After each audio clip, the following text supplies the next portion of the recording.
Municipal 3792/2021, município de Goianésia, Goiás. As autoras Alice Rayane e Adrielen Amâncio. Com a palavra. Bom dia, professores. A gente vai apresentar o slide. A Adrielen vai apresentar o slide e eu vou fazer a apresentação. Bom dia, né, a todas e todos. Eu sou a Alice Rayane e, primeiramente, eu gostaria de agradecer pelo privilégio de estar aqui participando desse congresso, que eu não tenho dúvidas de que é muito importante, né, para o desenvolvimento das nossas políticas públicas. Eu estou um pouco nervosa agora, bem nervosa, mas muito feliz por estar apresentando esse trabalho aqui num congresso. Agradecer minha amiga Adriele, que é coautora comigo nesse artigo e partilha também aí 12 anos de amizade, de amor pelo conhecimento, e ela me impulsiona muito, né, que as mulheres estejam na ciência e que estejam na pesquisa. Bom, minha missão nesses 10 minutos é apresentar, né, um pouco das reflexões que a gente faz nesse artigo, né, Justiça Restaurativa e Política Pública, que é uma perspectiva etnográfica que a gente faz da Lei Orgânica Municipal 3.792 de 2021 em Goianésia, Goiás. Bom, a gente começa esse artigo, né, dando uma contextualizada e apresentando a justiça restaurativa como um movimento social global. A gente traz alguns dispositivos, né, do Conselho Nacional e Econômico da ONU, né, que impulsiona essa política pública e que impulsiona, na verdade, essa filosofia, né, e como que ela chega ao Brasil, e a gente traz, né, que é uma filosofia que chega em Goianésia impulsionada pelo Poder Judiciário, porque ela propõe uma ampliação no olhar para o conflito, né? Então Goianésia começa a fazer essa prática em 2018 e é proposto um projeto de lei e essa política pública é institucionada em 5 de março de 2021. Então, inserida, né, nesse cenário que a gente está pesquisando, a gente propõe 2 reflexões nesse artigo. A primeira, das contribuições que essa política pública trouxe para o município, e a segunda sobre os desafios também, né, na implementação dessas práticas. E aí, como método, né, para desvendar essas questões, a gente lança a mão da pesquisa qualitativa, porque a gente entende que são questões que dificilmente a gente conseguiria trazer em números, e como ferramenta de análise, a gente lança a mão da etnografia. Tendo em vista que a gente já observa a justiça restaurativa em Goianésia desde 2018, quando eu fiz o meu trabalho de conclusão do curso de Direito na Universidade Federal de Goiás. Para produzir os dados, a gente utiliza a pesquisa documental, bibliográfica, webgráfica, a observação participante entre 2018 e 2023, de 2018 a 2020 de forma voluntária, de 2022 até o momento como servidora remunerada. A gente também utiliza o relatório do Centro de Atividades da Justiça Restaurativa de 2022, que é do Poder Judiciário, e dispositivos legais da Lei Orgânica Municipal. Bom, uma primeira análise que a gente faz dos resultados desse artigo é apresentando, né, esse conjunto de premissas que a Lei Orgânica Municipal traz para o município, né, onde ela estabelece os objetivos da política pública e os princípios que essa política pública deve estar obedecendo. E aí, um primeiro ponto que a gente aponta como uma mudança que a lei proporcionou para o município foi a instituição de um grupo gestor, através de 2 decretos, né? Esse decreto aponta o formato, né? Ele determina que devem ser 9 gestores, 9 representantes entre pessoas das secretarias municipais e também de parceiros. E aí, com relação à instituição desse grupo gestor, a gente considera, né, que trouxe contribuições importantes na medida em que a gente tem rosto, né, para essa política pública, para o grupo que gera essa política pública, e isso torna possível um encaminhamento em rede mais fluido. Mas a gente também entende que tem muitos desafios ainda com esse grupo gestor.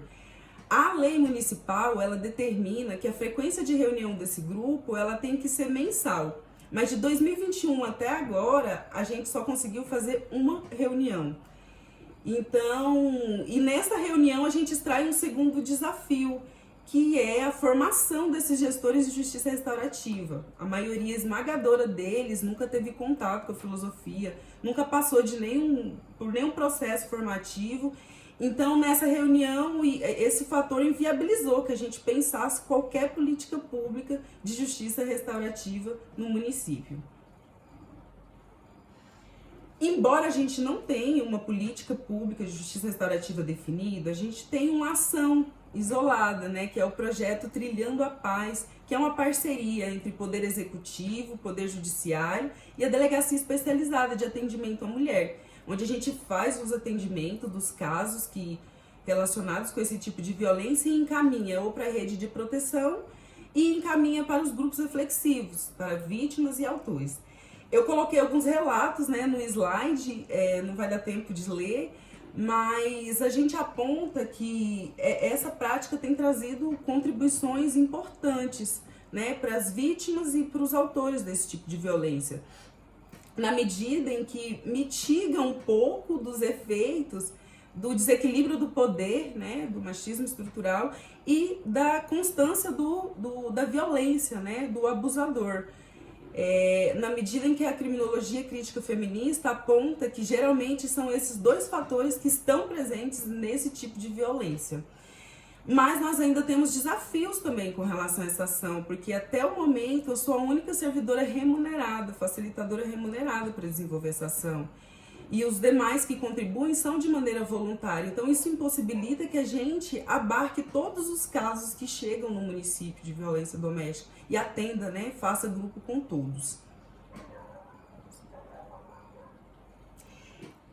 Uma outra movimentação que a lei permitiu no município foi a contratação de uma secretária executiva para estar assessorando esse grupo gestor no desenvolvimento da política pública, que é esta pesquisadora que vos fala, né? Eu fui contratada em fevereiro de 2022, né? Depois da minha pesquisa que eu fiz na monografia, e junto com a minha contratação foram estabelecidas 3 metas para serem cumpridas anualmente.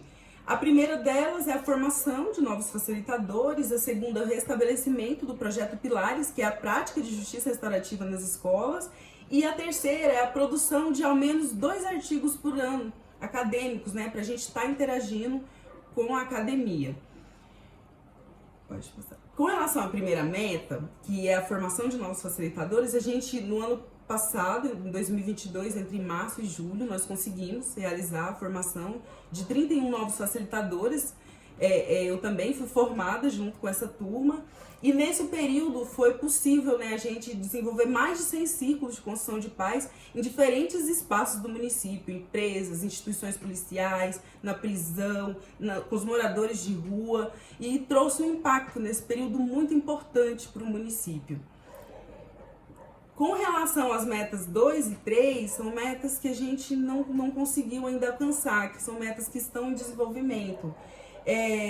Embora o desejo, né, a gente não conseguiu restabelecer o projeto Pilares, e com relação à produção dos artigos, esse agora é o primeiro, né, dessa meta aí que a gente está por cumprir.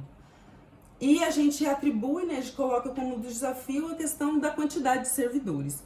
Bom, então a gente conclui esse artigo, né, entendendo que a lei traz importantes contribuições na medida, né, em que é um precedente inovador, né, instituindo essa filosofia no município. Isso pode servir de inspiração para outros municípios, mas a gente entende que tem muito mais desafios, né, a serem enfrentados aí para se falar que em Goianésia existe uma política pública de justiça restaurativa, porque ainda está muito mais concentrado na letra da lei do que na realidade.